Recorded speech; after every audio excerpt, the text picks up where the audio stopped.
आज हूँ पवित्र रक्षाबंधन प्रभु बलभद्रंकर आज हूँ शुभ जन्मदिन एवं यही दिन में भुवन नाग से तरफ एक सुंदर चिंताधारा नहीं आसछंती किछि युवक सहित पुराना जो लोक रही से एक 40 वर्षर पुराना परंपरा को पुनर्बार पुनर्जीवित करिसेंती नागसाईर किछि युव गोष्ठी जहाँकि रही झुलन यात्रा कहीं केते वर्षर पालन होता भुवन अंचल में झुलन यात्रा ओडिशार खूब अल्प स्थान में पालन हुए आज दिन में झुलन यात्रा केमित रही है तार नीतिकांति आज आम पचारि बुझा जो मैंने प्रस्तुत करिसेंती नागसाईर जो कर्मी मैंने रही आज पचारि बुझा बर्तमान आम पाखे जन अच्छा भाई आपको रुद्राणी परिवार को स्वागत प्रथम आम जानवा चाहिए ये झुलन यात्रा कौन एवं क्यों दिन में पालन कराए के उद्देश्य पालन कराए। निरंजन गुरु संपादक नागसाई भुवन देखु ये हूँ बहु पुरातन परंपरा प्रभु जगन्नाथ आरंभ करी पुरी ठारू आरंभ करी भुवन ओडिशार समस्त पुरपल्ली पर्व को पालन कराए। भुवन ग्राम रे एकमात्र नागसाई यही पर्व आज की 40 वर्ष तलू पालन करा जाउतला बहुत प्रतीक्षित पर 40 वर्ष पर आज पुनर्जीवित हो उठी झुलन यात्रा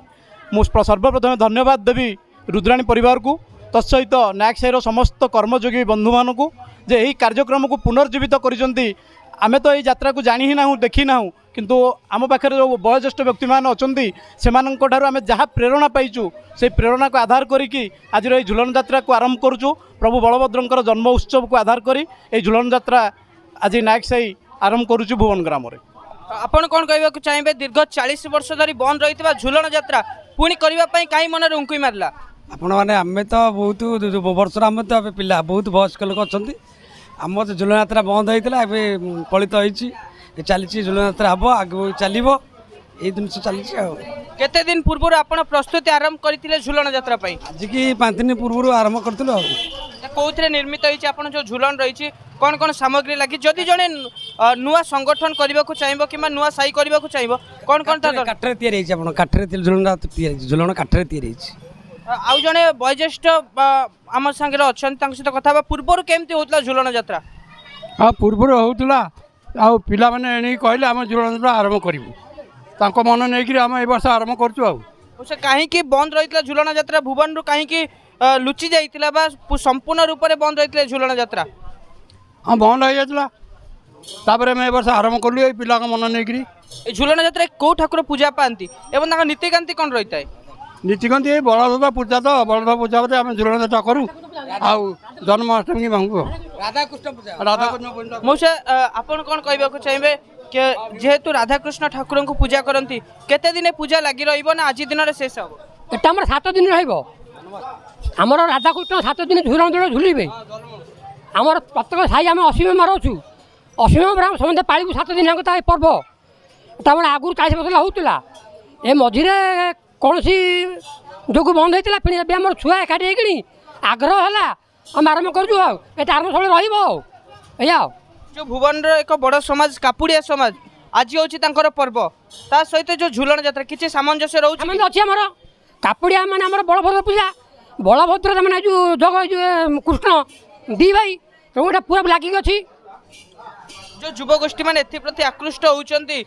से माने चिंता करुँच कि आम पुनर्जीवित करवा लुकायित जो रही परंपरा झुलन यात्रा से विषय जो युवगोष्ठी रही कौन निर्देश देवाई चाहिए सब पिला को उत्साह करूँ सब लगी रही पूजा करूँ झुलन यात्रा आरंभ हो बंद हम आज हूँ जहाँ पर्व भुवन कापुड़िया समाज आज हूँ पर्व आम सहित रही ढेंकानाल जी सभापति रही श्रीजुक्त खगेश्वर नायक सहित आम सीधा स्थल कथा पुनर्बार जीवित होती जो झुलन यात्रा ता संबंध से कौन कहवा चाहिए यह कापुड़िया जातिर गर्व गौरव प्रति कापुड़िया मानकर ये इष्ट ठाकुर बलभद्र जन्म तांकर सान भाई श्रीकृष्णंकर लीला ए लीला झुलन यात्रा परिपूरक यह ओडिशार कोड़े अनुकोणे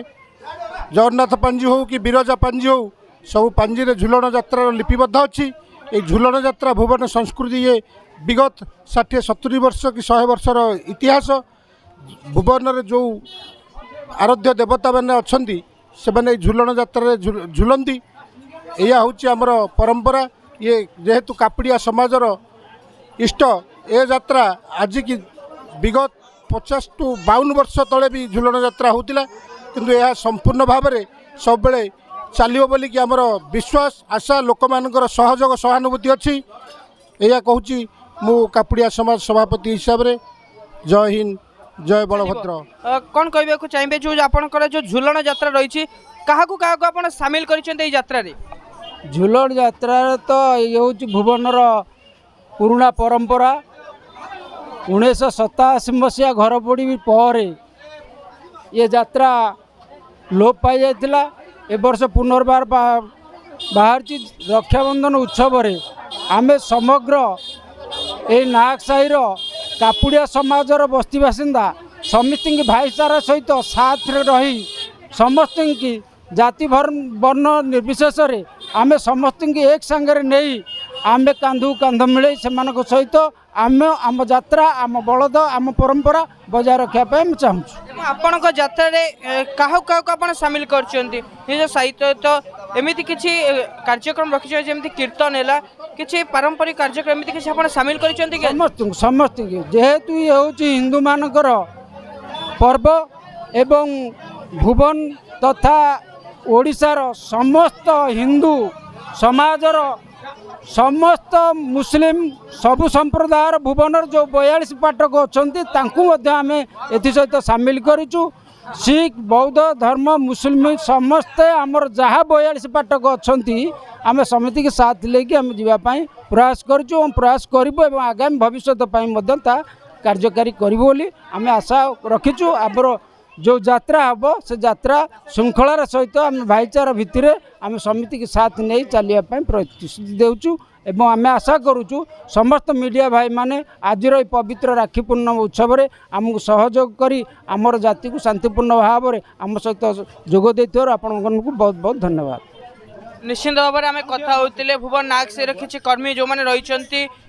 এই ঝুলণ যাত্রাকে পুনর্জীবিত করেছেন তাঁকু মধ্য রুদ্রাণী পরিবার তরফর আমি হার্দিক হার্দিক অভিনন্দন জনাওছু এবং আমি আশা করুছু এইপরি ভাবে ভুবনে চালি রহব যাত্রা লুচি যাওয়া পরম্পরা পুনর্বার যুবগোষ্ঠী মানে এই যে চিন্তা প্রকাশ করেছেন এই যে প্রয়াস করেছেন তাঁকু মধ্য আমি সাধুবাদ জায়গায় প্রতিটি স্থাନରେ প্রত্যেক খবর উপরে নজর রাখিছি রুদ্রাণী। আশা করছু আমি আপনার পাখে অল্প বহুত হেউ আমি আপনার পাখে সমস্ত খবর পৌঁছাইবা চেষ্টা করবু। রহিলু পুଣି ଦେଖା ହେବ ଆଉ ଏକ ନୂଆ ଭିଡ଼ିଓରେ। ଜୟ ମା ରୁଦ୍ରାଣୀ।